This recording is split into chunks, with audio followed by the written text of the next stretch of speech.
Hello guys, welcome to our YouTube channel maths and matter और मैं हूं आपका होस्ट इंजीनियर शिराज गुल। आज हम जिस टॉपिक के ऊपर डिस्कस कर रहे हैं वो है क्यूब एंड क्यूब रूट। सबसे पहले तो क्यूब क्या होता है, हम क्यूब रूट कैसे फाइंड आउट कर सकते हैं, ये आज का हमारा टॉपिक होगा।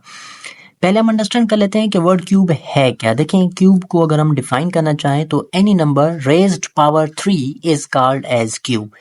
या अगर आप किसी भी नंबर को उसके स्क्वायर से मल्टीप्लाई करें, या जैसे मैं कह रहा हूं कि नंबर रेज्ड पावर 3, इसका मतलब है कि अगर हम किसी भी नंबर के ऊपर पावर 3 देते हैं, एक्सपोनेंट 3 देते हैं, तो वो उसका क्यूब हो जाता है। इसका मतलब है कि अगर हम नंबर को खुद से 3 टाइम्स मल्टीप्लाई कर लें, लेट सपोज आप अगर नंबर 5 लिखते हैं और उसके ऊपर एक्सपोनेंट या पावर बना देते हैं 3, सो दैट मीन्स कि 5 को 5 से 3 टाइम मल्टीप्लाई करना होगा, कुछ इस तरह से।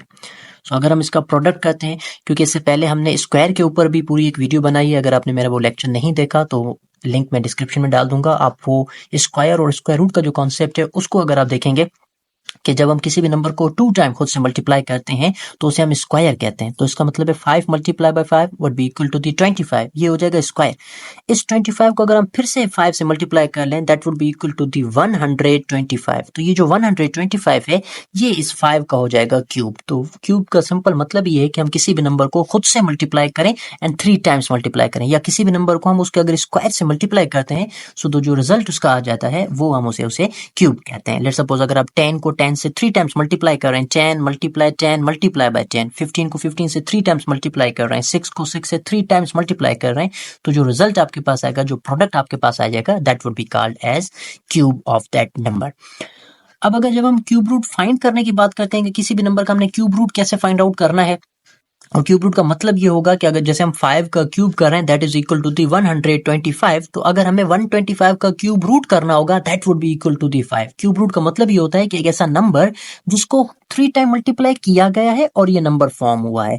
तो हमें ये फाइंड कर सकते हैं, हम किसी भी नंबर के क्यूब रूट फाइंड करने का मतलब ये है कि ऐसा नंबर बताएं जिसको हम खुद से 3 टाइम मल्टीप्लाई करते हो और ये नंबर फॉर्म होता हो। तो क्यूब रूट फाइंड करने के लिए भी जैसे हमने स्क्वायर रूट में प्राइम फैक्टराइजेशन मेथड को यूज करते हैं स्क्वायर रूट फाइंड करने के लिए, सेम इसी तरीके से हम क्यूब रूट को फाइंड करने के लिए भी प्राइम फैक्टराइजेशन मेथड को यूज कर सकते हैं। तो अभी हम उसकी एक या दो एग्जांपल्स देख लेते हैं ताकि हमें क्लियर हो जाए कि कैसे हम किसी भी नंबर का क्यूब रूट फाइंड करेंगे। लेट्स टेक एग्जांपल, अगर हम 64 का क्यूब रूट फाइंड करना चाहते हैं, यहां पर क्यूब रूट का मतलब ये होगा कि हमें कोई ऐसा नंबर फाइंड आउट करना है कि सिमिलर नंबर, कोई सेम नंबर हो जिसको हम खुद से 3 टाइम्स मल्टीप्लाई करें और जो रिजल्ट आ जाए वो आपके पास जो है वो 64 आ जाए। तो वो कौन सा नंबर होगा जिसको 3 टाइम मल्टीप्लाई करने से 64 आता है, इसको फाइंड आउट करने को हम उसका क्या कहते हैं, क्यूब रूट कहते हैं। फाइंड आउट करने के लिए हम जो मेथड यूज कर रहे हैं दैट इज प्राइम फैक्टराइजेशन। तो सिंपली आपने क्या करना है, सोल्यूशन करना है। क्योंकि फैक्टराइजेशन मेथड की बात करें तो हमें इसके फैक्टर्स लेने होंगे। आप 64 के फैक्टर्स ले लें, क्योंकि 64 एक इवन नंबर है, इसके ऊपर 2 का टेबल इजीली जा सकता है, तो हम 2 से इसको डिवाइड कर लेंगे। 2 3 द 6, 2 2 द 4, 2 1 द 2, 1 शिफ्ट हो जाएगा, 12 हो जाएगा, 2 6 the 12, 2 8 the 16, 2 4 the 8, 2 2 the 4 and 2 1 the 2। अब देखें, क्योंकि हम क्यूब रूट की बात कर रहे हैं तो क्यूब रूट है तो हमें यहाँ पर नंबर्स के जो पेयर बनाने होंगे वो 3 नंबर्स के पेयर बनाने होंगे। 3 नंबर्स को हम एक ही नंबर कंसीडर करेंगे। यहाँ पे 2 वन टाइम आप नोट कर लें और ये दूसरा भी 2 है, तो इन दोनों को हम आपस में मल्टीप्लाई कर लेंगे। 2 to the will be equal to the 4। इसका मतलब है जो 64 है उसका जो क्यूब रूट होगा वो 4 होगा। इसका मतलब है कि अगर आप 4 को 4 से 3 टाइम मल्टीप्लाई करेंगे तो जो रिजल्ट होगा वो 64 होगा। इसी तरीके से एक और एग्जांपल हम ट्राई करते हैं। लेट्स सपोज वी टेक 729 और इसका हमें क्यूब रूट करना हो, तो 729 का क्यूब रूट फाइंड आउट करना है। 729 के आपने फैक्टर्स फाइंड आउट करने हैं, क्योंकि लास्ट में 9 है तो ये इवन नंबर है नहीं, इसके ऊपर 2 का टेबल नहीं जाएगा। अगर हम इस पे 3 का टेबल पढ़ लेते हैं, देखें 3 2 द 6 होता है, 1 को शिफ्ट कर लेंगे, 12 हो जाएगा, 3 4 द 12, 3 3 द 9, फिर से 3 का टेबल पढ़ लेंगे, 3 8 द 24, 3 1 द 3, फिर से 3 का टेबल पढ़ेंगे, 3 2 द 6, 2 बच गए उन्हें हम शिफ्ट कर लेंगे, 21 हो जाएगा, 3 7 the 21, 3 9 the 27, 3 3 the 9 and 3 1 the 3। अब जितने भी नंबर्स आए हैं उनको हम, जैसे मैंने बताया कि 3 नंबर्स को एक करके कंसीडर करेंगे। 3 नंबर्स के आपने यहाँ पर पेयर्स बना देने। देखें यहाँ पर 3 वन टाइम आ रहा है, 3 टाइम से इसे 1 टाइम नोट करना होगा।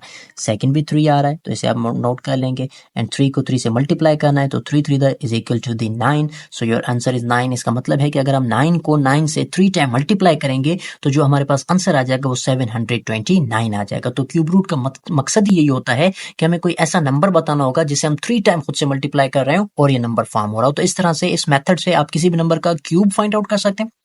क्यूब फाइंड करने के लिए आपको सिर्फ नंबर को खुद से ही मल्टीप्लाई करना है 3 टाइम। और अगर आप क्यूब रूट फाइंड करना चाहते हैं तो इसका मतलब है कोई ऐसा नंबर बताएं जिनको 3 टाइम मल्टीप्लाई किया जाए और ये नंबर फॉर्म होता हो। तो अगर आपको हमारी ये वीडियो पसंद आई और इस तरह की और भी वीडियोस देखना चाहते हैं तो हमारे चैनल को लाइक करें, सब्सक्राइब करें और बेल का आइकन जरूर प्रेस कीजिएगा ताकि आने वाली वीडियोस का आपको नोटिफिकेशन जो है वो मिलता रहे। तब तक के लिए मुझे दीजिएगा इजाजत। Thank you. अल्लाह हाफिज। Good bye.